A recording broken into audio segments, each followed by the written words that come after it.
선포합니다. 하나님은 살아계십니다. 하나님은 살아계십니다.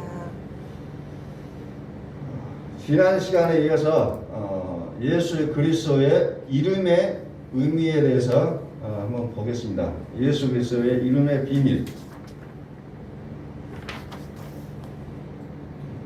예수 그리스도, 그리스도 예수.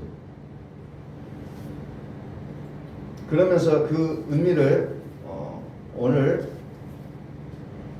예레미야 선지자를 통해서 말씀하신 내용으로 한번 들어가 보도록 하겠습니다. 자, 11절. 하나님의 영광을 무익한 것과 바꿨도다. 신을 신 아닌 것과 바꾼 일이 있느냐? 그러나 나의 백성은 그 영광을 무익한 것과 바꿨도다. 하나님의 영광이 무엇이냐? 바꿨다는 거죠. 하나님 영광과 바꿔버렸다. 12절에 너 하늘 아이를 인하여 놀랄지어다. 심히 멀지어다. 두려워할지어다. 여호와의 말이니라. 그래서 13절을 봅니다. 내 백성이 두 가지 악을 행했다. 여러분들이 여기서 보실 것이 두 가지 악이에요. 두 가지 악. 예레미야가 이스라엘 백성들 향해서 너희가 두 가지 악을 행했다라고 선포합니다. 그 내용이 뭔가 보니까 곧 생수에 근원되는 나를 버린 것과 스스로 웅덩이를 판 것인데 그것은 물을 저축지 못할 터진 웅덩이니라 라는 부분 두 가지가 나옵니다. 두 가지를 하나로 합치면 전부 다 예수 그리스도. 그러니까 두 가지 악이 나오죠. 하나님께서 보시는 악은 내가 무슨 강도 짓을 했느냐 이 차원이 아니라는 거죠. 우리는 자꾸 악을 생각하면은 그런 걸 먼저 떠올리게 됐어요. 근데 하나님께서 말씀하시는 그 악이라는 게 무엇이냐? 오늘 우리가 그것을 좀 생각해 보셔야 됩니다. 하나님이 말씀하시는 악이라는 것은 다른 것이 아니라 하나님 자신으로 하지 아니하는 모든 것이 죄라는 거죠. 그래서 제가 여러분들에게 말씀하실 때 하나님으로 하셨습니까? 하나님으로 하셨습니까? 그것이 선하냐 악하냐를 묻는 것이 아니라 하나님으로 하셨습니까? 다시 말해서 예수 그리스도로 하지 아니하는 모든 것이 죄였다는 거예요. 나는 그렇게 생각을 안 했어 여태. 이것은 선이다. 이것은 착한 일이다. 이런 개념에서 우리가 행했는데 이제 성경 우리에게 무엇을 얘기하냐면 그것을 예수 그리스도의 이름으로 했느냐요. 우리의 행동하는 모든 동기가 어디로부터 출발했느냐는 겁니다. 하나님에 의해서 했느냐? 내가 나의 의지로 했느냐? 우리는 그것을 보고 우리는 착한 일을 했다, 선한 일을 했다, 잘했다라고 얘기하지만 하나님은 당신의 이름으로 하지 않는 모든 일에 대해서 악이라고 정의를 내려놓고 있다는 거죠. 예수 그리스도로 하지 아니하는 모든 것이 죄다. 내 백성이 두 가지 악을 행하였다. 곧 생수에 근원되는 나를 버린 것. 또 하나는 물이 없다는 거죠. 물이 없다. 생수와 물과 생수를 얘기하고 있어요. 그것을 요한복음 3장 5절에 보면은 하나님의 나라는 물과 성령으로 거듭난다 이 말과 같은 내용이에요. 물과 성령으로 거듭난다는 거예요. 하나님의 나라는 하나님이 친히 살으시는 생명 단계. 자, 요한복음 3장 5절에서 물과 성령으로 나지 아니하면 하나님의 나라에 들어갈 수 없다라고 결정을 해놨습니다. 물과 성령으로. 물과 성령은 누구라고 합니까? 물과 성령은 예수 그리스도라고 얘기하고 있다는 거죠.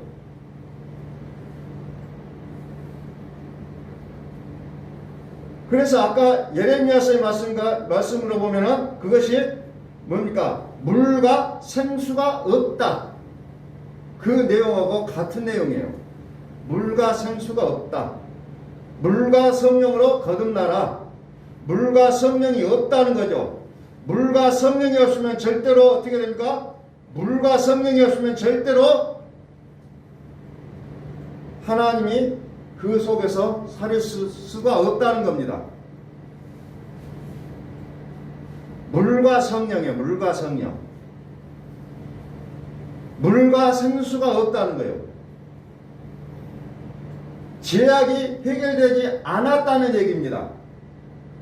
하나님은 죄악이 해결돼야만이 하나님이 우리 속에 오실 수가 있고 우리를 통해서 하나님 일하실 수가 있다는 거예요.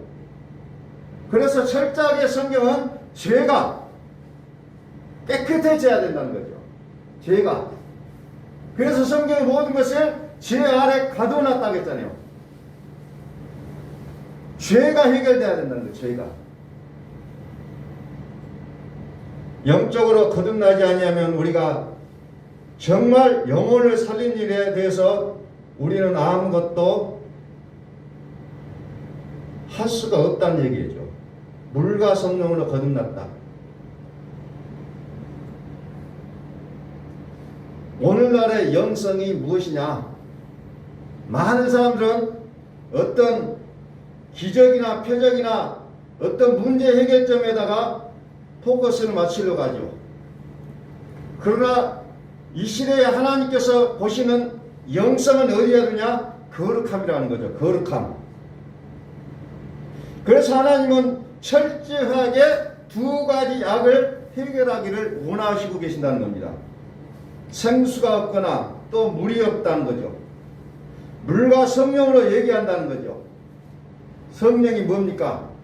요한복음 7장 38절에 나를 믿는 자는 성경의 이름과 같이 그 배에서 생수의 강이 흘러나리라.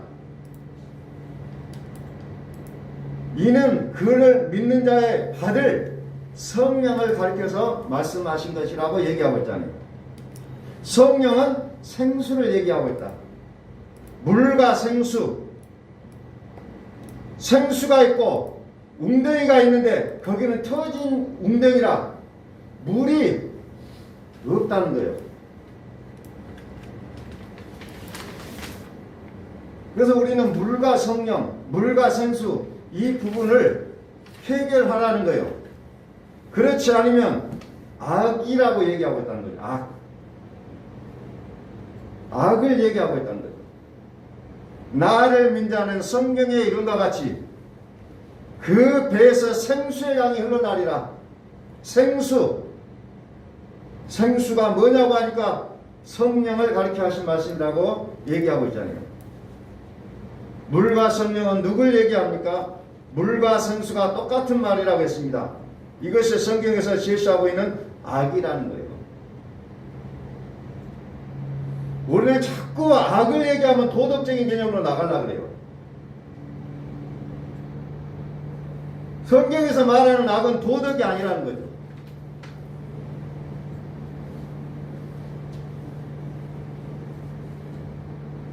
우리 인생은 죄인 아닌 사람이 하나도 없어요. 그래서 이 죄의 모습을 해결받아야만 되는데 그것은 오직 물과 성령이라고. 성령, 다시 물과 생수, 다시 말해서 예수 그리스도라는 그 이름의 비밀의 모습의 능력이 아니면 이 죄악이 해결될 수가 없다라는 사실을 성경은 우리에게 말씀하고 있다는 거죠. 이 죄악이 해결되지 않으면 어때요? 내 속에는 하나님이 아닌 다른 것이 살고 있다는 거죠. 그것은 사망이라고 얘기하고 있어요. 사망은 다시 말해서 마귀라고 얘기하고 있다는 거예요. 그래서 어떻게 보면 우리가 이런 얘기를 하면은 굉장히 기분 나쁠 수가 있는데 성경을 보면 정확히 얘기하면 나를 지배하고 있는 것이 하나님이 아니라 다른 것이 지배하고 있다는 거예요. 그래서 하나님은 그것을 악이라고 규정해 놓고 있다는 거죠. 악이라고 얘기하고 있다는 거죠. 세상이 주는 것들에 대해 대한 그 열매, 염려, 근심, 걱정, 환난이나 공고나 위험이나 적신이나 칼이나 높음이나 기쁨이나 사망이나 생명이나 현재이나 장래일이나 능력이나 보좌나 천사나 이런 것들에 대해서 우겨쌈을 당해서 끊임없이 미움과 다툼과 우리 속에서 끊임없이 그 악이 나오게 되어 있다는 겁니다. 그래서 우리에게 오직 성령이라는 거예요. 성령. 오직 성령. 갈라디아서 5장 22절에 오직 성령의 열매는 오직 너희 그 속에서 생수의 강이 흘러나게 되는 것이라는 것이 뭐냐? 다른 것이 아니라 오직 성령이라고 얘기하고 있죠. 성령. 그것을 다른 말로 하면 생수가 흘러 넘친다는 거죠. 그래서 성령의 열매가 나타난다는 거죠. 그 성령의 열매가 사랑과 희락과 화평과 오래 참과 자비와 양성과 충성과 온유와 절제. 그래서 그 뒤에다가 단서를 뭘 붙여놓습니까? 이 같은 것을 금지할 법이 없느니라. 금지할 법이 없다라고 못을 박아놓고 있다는 거죠. 법이라는 거예요. 법. 근데 이것을 로마서 8장 2절에서는 생명의 성령의 법이라고 얘기하고 있어요. 이것을 오직 성령의 열매를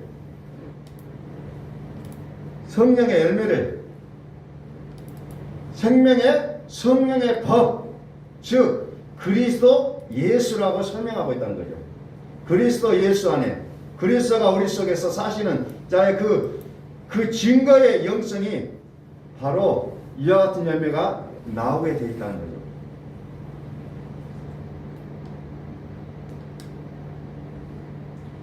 그리스도가 우리 속에서 사시는 것.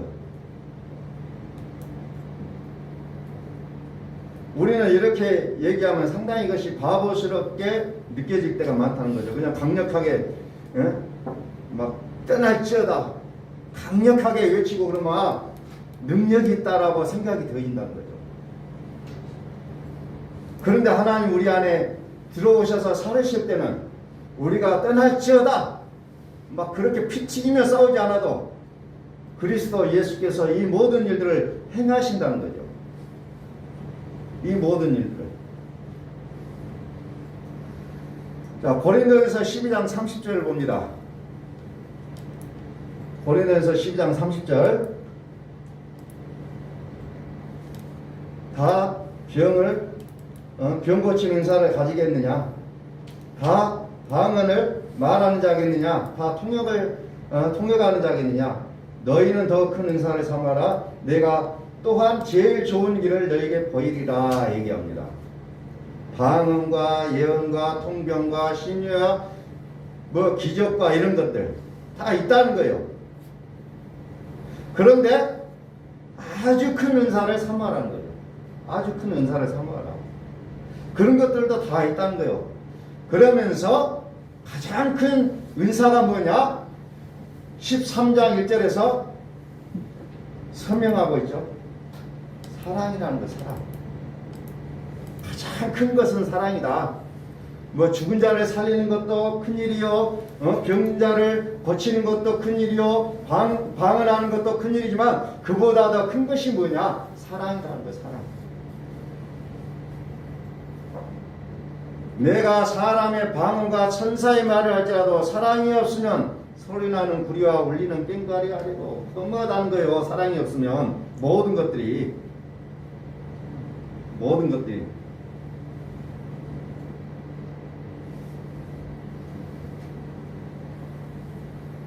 실제적으로 여러분들 하루에 8시간씩 10시간씩 기도하면 귀신도 쫓아내는 능력이 생겨요. 우리가 안 해서 그러지.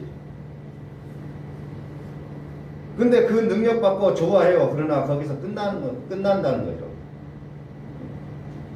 이것이 잘못됐다고 얘기하는 것도 아니고 필요 없다고도 얘기 안 합니다. 다 필요하고 좋은 것들이에요.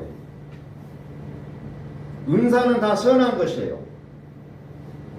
그러나 사랑이 없으면 이 모든 것들은 이제 뭡니까?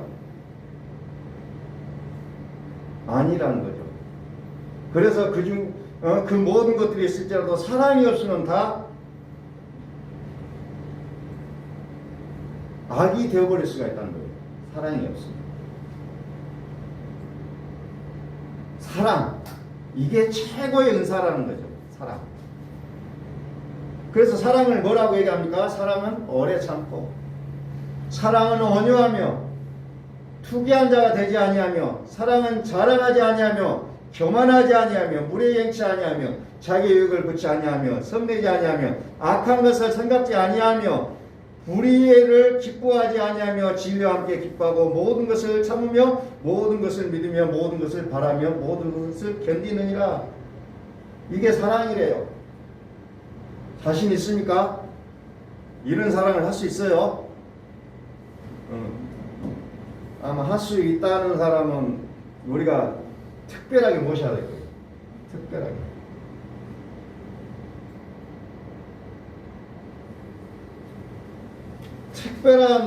특별하다. 이거 가능할까요? 그 8절 봅니다. 사랑은 언제까지든지 떨어지지 아니하나 예언도 패하고 방언도 그치고 지식도 패하리라. 예언도 패하고 방언도 완전히 끝나져요. 다 끝난다는 거예요. 그러나 사랑이라는 이 부분은 구체적으로 우리가 이해해서 최고의 능력으로 우리가 받아들여야 된다는 거죠. 왜 이것들이 안 되느냐? 9절이 나오죠. 우리가 부분적으로 알고 부분적으로 예언한다는 거죠. 부분적으로 한다는 거예요. 사랑은 언제까지든지 온전한 거예요. 사랑은 완전한 거예요. 은사는 내가 예언하는 능이 있어 모든 비밀과 모든 지식을 알고 또 산을 옮길 만한 모든 믿음이 있을지라도 내가 사람의 마음과 천사의 말을 할지라도 이런 영적인 큰 음성과 이런 부분들이 다 있다 할지라도 부분적이라는 거죠. 온전하지 않다는 거예요. 온전한 것은 뭐냐? 사랑밖에 없다는 거예요. 사랑. 사랑이라는 사랑. 온전한 것이 올 때는 부분적으로 하던 것이 어떻게 되니까? 패하리라. 그래서 패하리라. 부분적으로 있는 것은 당연히 패하여질 수밖에 없다는 거죠. 온전한 것이 오니까. 완벽한 것이 오면 끝나는 거예요. 부분적인 것은. 최고한 사랑의 은사의 능력, 우리에게 이것이 있기를 간절히 소원합니다. 이게 있어야 돼요.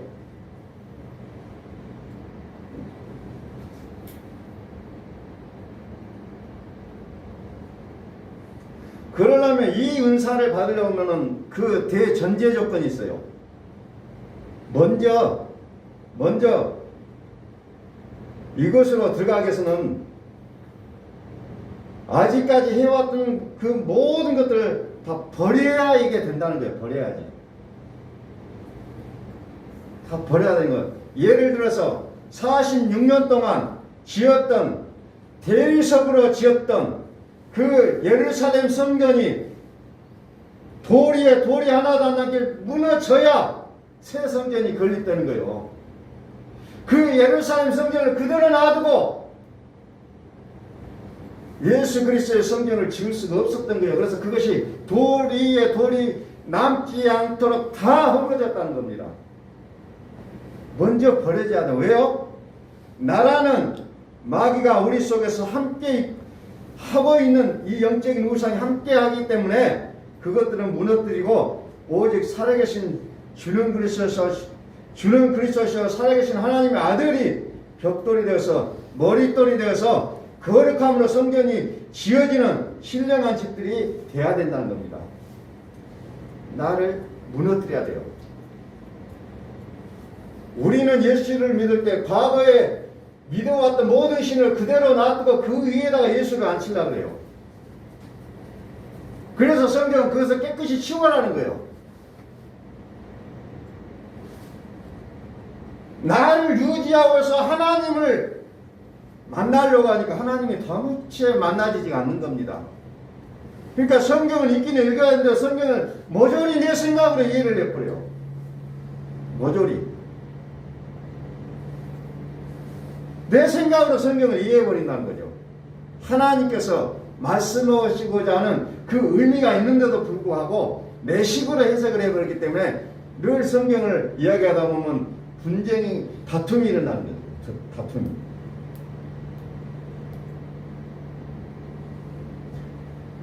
그래서 우리가 가장 무서워야 될 것은 나라는 거예요. 나. 마귀도 무섭지 않고 어떤 환경도 무섭지 않아야 되고 가장 무서워야 되는 게 나라는 존재라는 거예요. 나를 유지하고 하나님을 만나고 있느냐, 나를 버리고 하나님을 만나고 있느냐, 라는 부분으로 우리가 생각을 해봐야 된다는 거죠. 내가 어렸을 때는 말하는 것이 어린아이와 같고 깨닫는 것이 어린아이와 같고 생각하는 것이 어린아이와 같다가 장성한 사람이 되어서는 어린아이의 일을 버렸노라. 우리가 얘기의 모습을 그대로 가지고 성인이 되면 그를 뭐라고 해야 합니까? 철이 없다고 표현하잖아요. 철이 없다.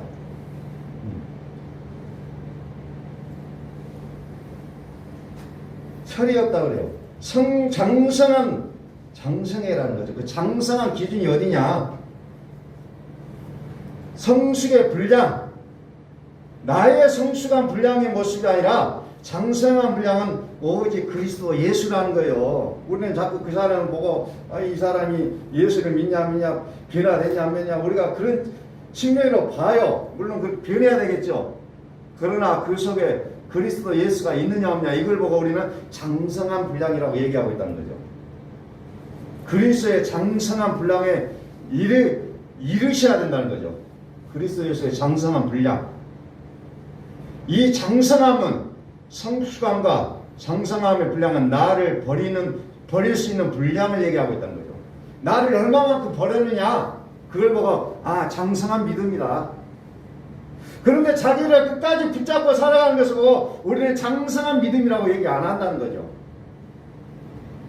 나를 유지함으로 인해서 장성함은 있을 수가 없다는 거예요.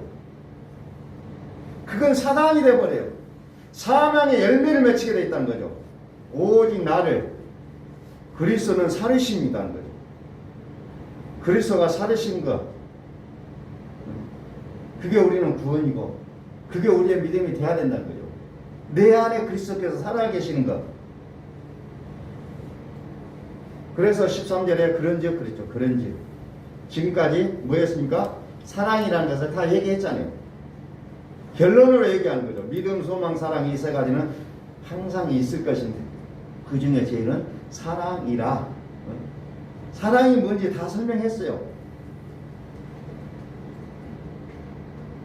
사랑이 뭔지 다 설명했어요. 우리 다시 한번 선포합니다. 하나님은 살아계십니다. 하나님은 사랑이십니다.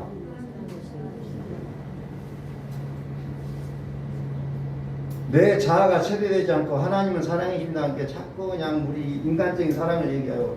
뭐 따뜻하고 그냥 뭐 내 마음이 포근해지고 그 얘기만 한다는 거죠. 내 자아가 처리되지 않으면 자꾸 그것만 염두에 두고 있다는 거죠. 그럼 사랑이라는 게 뭡니까? 하나님은 사랑이시라. 하나님은 사랑이시라.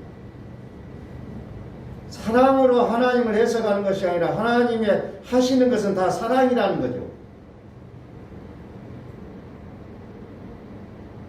좀 여기서 우리가 좀 생각의 어떤 구체성을 좀 가지고 생각을 해보셔야 됩니다. 하나님을 사랑으로 해석할 것이냐, 아니면 하나님 하시는 모든 일이 사랑이냐, 라는 부분을 우리가 다시 한번 생각해 봐야 돼요. 모든 것을 뭐가 합니까? 하나님을 사랑으로 해석하다 보니까 나의 감정과 안 맞으면 하나님 필요 없어요. 나의 감정과 딱 들어맞으면 하나님 감사합니다, I love 한다는 거죠. 무서운 거예요. 우리 신앙의 차이가 그렇게 큰 무서움이 있어요. 내가 좋으면 하나님도 좋고 내가 기분 나쁘면 하나님도, 온데간데 없어요. 우리가 어찌 보면 그런 형태로 우리가 훈련을 받아왔다는 거예요. 내가 어떤 상황이 왔을지라도 하나님 사랑합니다라고 나올 수 있는 그 신앙, 그게 로마서 8장의 신앙 아니에요. 그리스도의 사랑에서 끊어놓을 수 없다. 이것만 우리가 인식하면 어느 상황 속에서도 염려와 근심 이제는 끝이에요. 두려운 인생 끝이에요. 그분이 하시는 모든 일은 사랑이라고 믿는다면, 내가 봤을 때 이게 악의 조건이에요. 악한 환경이에요. 그래도 나는 하나님 사랑합니다가 나온다는 거죠. 왜? 이 모든 것도 하나님이 사랑이시고 선이기 때문에 그렇다는 거죠. 하나님이 하시는 모든 일은 선이라는 거예요. 이것을 인정하지 않으면 나라는 자를 유지하고 하나님을 섬기다가 그만두는 거죠. 내가 하나님을 믿습니다 하는 거죠. 정말 우리가 1980년도 90년대에 보면 기도원이 굉장히 그냥 우리 대단한 사람들이 몰려다녔던 시대예요. 그때 가면 얼마나 믿음이 좋으냐면 믿습니다도 안 해요. 믿습니다예요. 그냥 얼마나 그냥 눌러가지고 고백을 하는지 그보다 더 믿음 좋은 사람 없을 거예요. 근데 내가 믿습니다 하니까 뭐가 내가 살아있다는 거예요. 오늘 우리는 하나님은 나의 절대 선이심을 우리는 믿을 수 있기를 소원합니다. 아멘. 이게 믿음이 와야 돼요. 그렇지 않으면 내 입술에 열면은 자꾸 불평하고 그냥 좋지 않은 것들을 다 나오게 돼 있어요. 그러면 하나님은 그 말의 음성을 듣고 행하신다고 했잖아요. 무서운 일이 벌어지는 겁니다. 하나님이 선하심을 믿는다면 어떠한 상황 가운데서도 하나님 감사합니다. 하나님 사랑합니다. 그랬을 때 우리의 모든 환경이 바꿔진다는 겁니다. 12절 우리가 이제는 거울로 보는 것 같이 희미하나 그때는 얼굴과 얼굴을 대하여 볼 것이요 대면한다는 거죠. 얼굴과 얼굴을 대하여 볼 것이요 이제는 내가 부분적으로 아나 그때는 주께서 나를 아신 것 같이 내가 온전히 알리라. 아멘. 내가 온전히 알리라. 이것이 사랑이라는 겁니다. 하나님이 나를 알아주신다는 거예요. 우리가 문재인 대통령을 내가 안다고 하지만 문재인 대통령은 나를 몰라요. 이것은 아는 관계가 아니에요. 아는 관계가 아니에요. 하나님이 나를 알아주셨을 때 하나님과 나는 아는 관계예요. 그래서 우리는 이것을 보고 뭐라고 합니까? 영생이라고 얘기하는 거죠. 영생은 요한복음 17장 3절에 하나님과 그가 보내신 자를 아는 것이 영생이라고 하는데 바로 그런 얘기예요. 나 혼자 하나님 알아요. 나 하나님 좋아요. 막 그러고 다닌다고 해서 영생이 아니라는 거예요. 하나님이 나를 알아주시는 단계, 이 단계로 들어가셔야 된다는 거예요. 나만 안다고 얘기할 수 없잖아요.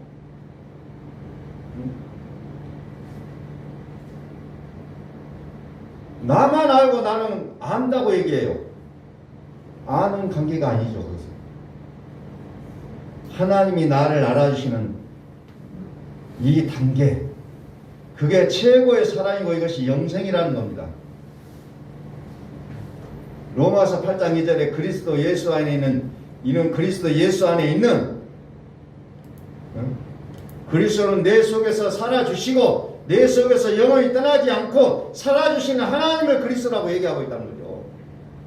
내 속에서 살아주시는 하나님, 그분의 이름을 우리는 그리스도라고 부르고 있다는 거예요. 여러분, 이 사랑의 은사, 최고의 은사가 우리 모두에게 있으시기를 주의 이름으로 축복합니다. 아멘. 사랑, 단순한 사랑이 아니라고, 주께서 나를 알아주시는 그 사랑, 하나님이 나와 함께 살아주시는 것입니다. 하나님이 나에게 여러분의 삶이 되어주시는 거예요. 그러니까 사람은 오래 참고 자비하고 교만하지 아니하고 자기 유익을 구하지 아니하고 이런 사랑을 절대 못하는 겁니다. 그런데 주께서 내 속에서 살아주시면 내 속에서 하는 거라는 거예요. 근데 자꾸 우리는 내가 이렇게 살지 못했으니까 회개합시다. 회개 백날에도 이거 못합니다. 내 안에 그리스도가 살아주셔야 이게 되는 거예요. 접근하는 그 지점이 다르다는 겁니다. 율법은 사랑해야 하는 법이고, 율법은 사랑해야 하는 것을 가르치는 거요. 율법은 사랑해야 하는 것이 책임이라는 거예요. 그게 율법이에요.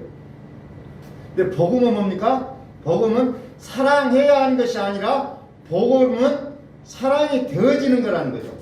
사랑이 되어지는 거예요. 이게 율법과 복음의 차이예요.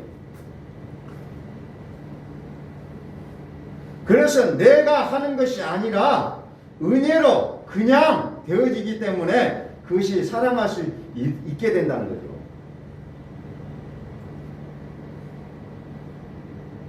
판단할 수 없는 거라는 거예요. 이런 것들이 우리 속에서 매일매일 확장되어지기를 소원합니다. 이 부분들이 매일 우리 속에서 이것들이 이루어져야 된다는 거예요. 이는 그리스도 예수 안에 있는 생명의 성령의 법이라고 얘기하고 있습니다. 생명이 뭡니까? 하나님의 살아계신다는 거예요. 이 생명으로만이 사망을 이길 수 있다는 거예요. 절대로 이 생명이 없이는 우리는 한순간도 우리의 어떤 것을 이룰 수가 없습니다. 로마서 8장 39절 말씀. 높음이나 깊음이나 다른 아무 피조물이라도 우리 주 그리스도 예수 안에 있는 하나님의 사랑에서 끊을 수 없다. 이 믿음이 우리 속에 확신으로 다가오기를 소원합니다. 아멘. 뭐가 무서워요? 무서울 게 없다는 거예요. 여기 로마서 8장 마지막에 보면은 죽음도 기다리고 있고 어떤 고난, 환난 이 모든 것들이 다 섞여져 있는데도 불구하고 결론이 뭡니까? 우리 주 그리스도 예수 안에 있는 하나님의 사랑에서 끊을 수 없다라는 결론이에요. 오늘 여러분들은 다른 거 다 잊어버려도 하나님의 사랑에서 끊을 수 없다라는 이 믿음만을 챙겨 가시기를 소원합니다. 아멘. 하나님의 사랑에서 끊을 수 없다는 거예요. 누가 어떤 환경이 와도 어떤 것들이 와도 끊을 수가 없다는 거예요.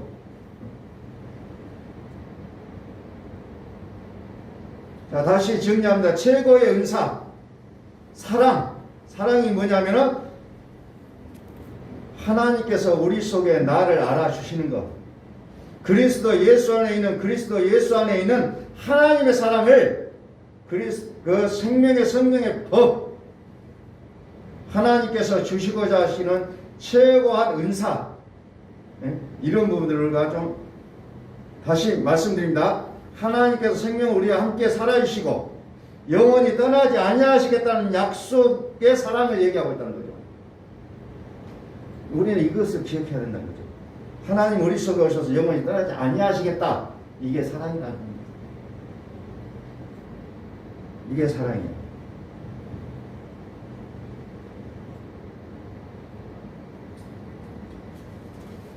사랑.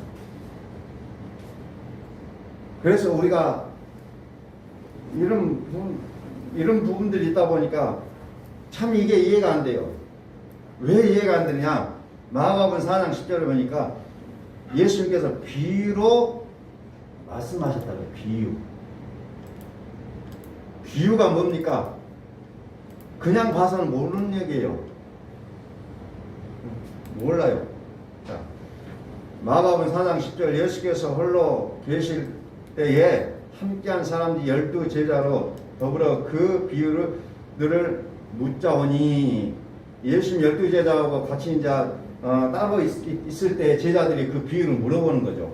예, 모르니까 비유이기 때문에. 11절에 이르시되 하나님의 나라의 비밀을 너희에게는 주었으나 외인에게는 모든 것을 비유로 하나니. 그러니까 이거 다 알 수가 없는 얘기예요. 비밀이기 때문에. 그러면서 또 덧붙이기를 보기는 보아도 알지 못하며 듣기는 들어도 깨닫지 못하며. 그래서 어떻게 합니까? 결론적으로 제사함을 얻지 못하게 하려 함이라 그랬잖아요. 여러분들 이 말씀을 아무리 들려줘도 못 알아먹는 사람은 못 알아먹게 돼 있어요. 설교를 좀 더 쉽게 해주면 되지요. 그럴 수도 있어요. 좀 더 쉽게 할 수도 있어요. 그러나 비밀은 깨달을 수가 없다는 거죠. 왜 깨닫지 못하겠냐? 아무나 제사함을 얻지 못하게 하려고 비유로 말씀하신다는 거죠. 제사함을 얻지 못하게 하려 함이라. 그래서 우리가 이 복음을 깨닫게 하시는 하나님의 은혜가 계신다면 여러분들 정말 감사하고 사셔야 된다는 거예요. 정말 감사해야 돼요.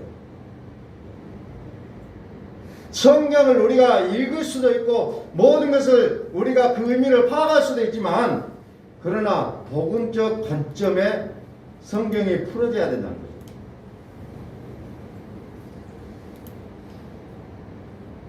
오직 우리의 죄라는 부분이 예수 그리스도께서 해결해 주시는 것이 보여지고 알아져야 된다는 거죠.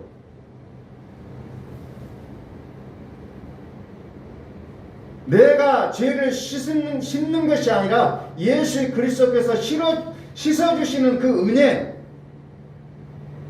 이것을 우리가 성경을 보시면서 알으셔야 된다는 거예요. 그래야 우리의 영혼이 살아난다는 거예요. 우리의 영혼이 살아나면 어떻게 됩니까? 기쁨이 있어요. 우리의 영혼이 살아내면 내가 주를 위해서 하는 모든 행위들, 예배드리는 것도 기쁘요, 또 헌금하는 것도 기뻐요, 봉사하는 것도 기뻐요, 내가 이웃을 사랑해주는 이 구체적인 행동들까지도 기쁨으로 본다는 겁니다. 그렇지 않으면 모든 것이 의무가 된다는 거죠. 의무.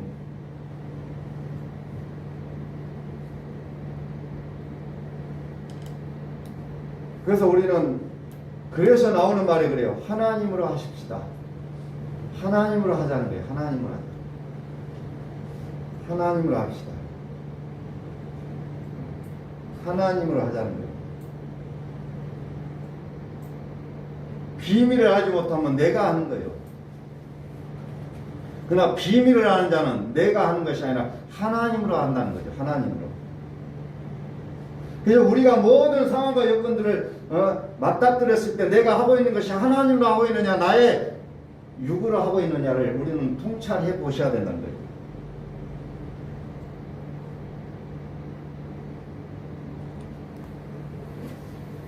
끊임없이 우리는 그것들을 가지고 실행해 보셔야 된다는 거죠. 그러니까 변론의 말씀으로 요한일서 5장으로 넘어갑니다.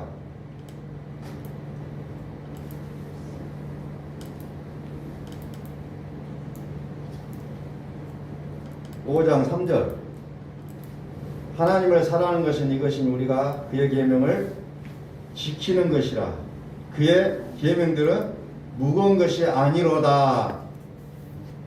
이제 계명이 무거운 것인 줄 알았는데 무거운 것이 아니다고 얘기합니다. 4절. 대제 하나님께로서 난 자마다 세상을 이기느니라. 세상을 이기는 이김은 이것이니 우리의 믿음이니라. 세상을 이긴다는 거죠. 지금까지 우리는 세상 속에서 패배자의 모습이었고 절망과 싸워야 했고 눈물 흘려야만 되는 세상이었는데 세상을 이긴다는 거죠. 세상을 이기는 믿음이 뭡니까? 율법적인 믿음은 내가 하나님을 믿습니다고, 복음적 믿음은 하나님이 살아주시는 분량이에요. 하나님이 나에게서 살아주시는 분량이 복음이라는 거예요. 누가 믿음이 좋냐? 기도를 많이 했냐? 선행을 많이 했느냐? 어떤 막 그냥 전도를 많이 하고 다니냐? 그걸로 하나님이 측정하신 거 아니라 뭘로요? 하나님이 살아주시는 분량이에요. 분량. 하나님이 살아주시는 분량. 예수께서 하나님의 아들이신 걸 믿는, 예수께서 하나님의 아들이신 걸 믿는 자가 아니면 세상을 이길 수가 없다는 거예요. 우리의 믿음이 세상을 이긴다는 거예요. 이 세상, 죄악된 세상, 죄, 우리는 항상 이것을 맞닥뜨리고 살아가고 있잖아요. 세상에는 죄악이 있다는 거예요. 보여지고 나타나는 것들의 씨름, 응답받고 응답받지 못하는 사실, 우리는 거기에서 우리는 또 실족하기도 하고 막 또 기고만장하기도 합니다. 그러나 그것이 문제가 아니라는 거죠.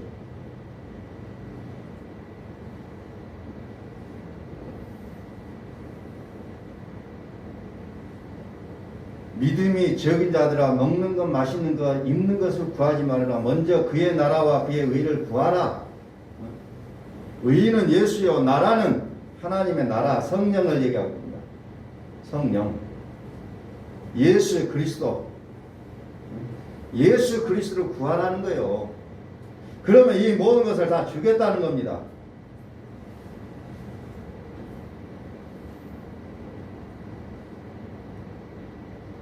모든 것을 주겠다는 거예요. 자, 6절. 이는 그렇죠? 이는 뭔가 또 중요한 얘기를 하려고 합니다. 이는 물과 피로 임하신 자니 곧 예수 그리스도시라. 물로만 아니라 물과 피로 임하셨고, 물로만, 예수님을 믿으면서 물로만 여긴다는 거죠. 그러니까 나는 죄 용서 받았어, 이 수준. 그런데 뭐가 없어요? 생수가 없다는 거예요. 다시 말해 그리스도가 없다는 거예요. 겉에는 양의 옷을 입었는데 속에는 뭐요? 겉에는 양의 옷을 입었다가 예수를 믿어요. 그런데 속에는 양의 마음이 아니라 이가 있었다는 거예요. 이 믿음을 가지고 병을 고치고 기적을 행하고 이게 된다는 거예요. 그러나 예수님께서 나는 너희를 도무지 알지 못하겠노라, 불법을 내놓는 자라 얘기하고 있다는 거죠.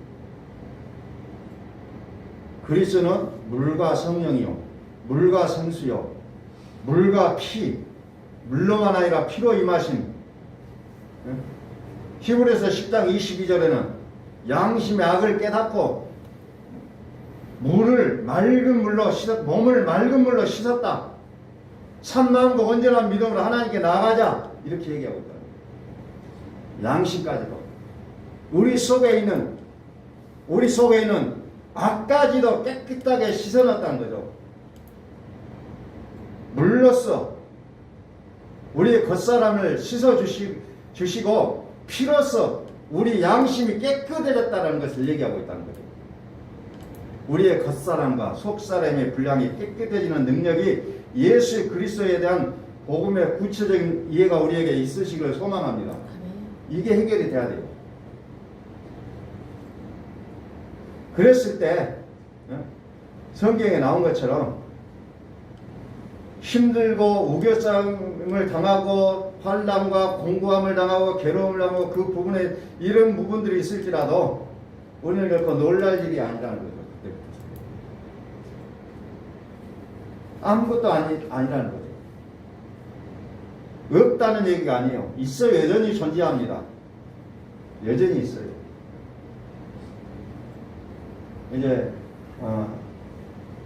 그리스도 예수 안에서 하나님의 사랑에서 끊을 것이 없다는 사실을 우리는 믿음으로 우리는 가지고 가시기를 소원합니다. 절대로 그리스도 안에 있으면 하나님의 사랑에서 끊어놓을 어떤 것도 없다는 거예요. 이제 저와 여러분들이 세상을 이기는 그 믿음의 소유자가 될 수 있기를 예수 그리스도 이름으로 간절히 축원합니다. 세상을 이기는 믿음. 이제 그 믿음을 소유하여 2022년에는 정말 하나님으로 무엇이든지 하실 수 있는 우리의 삶의 모습이 되시기를 간절히 소망합니다. 기도하겠습니다.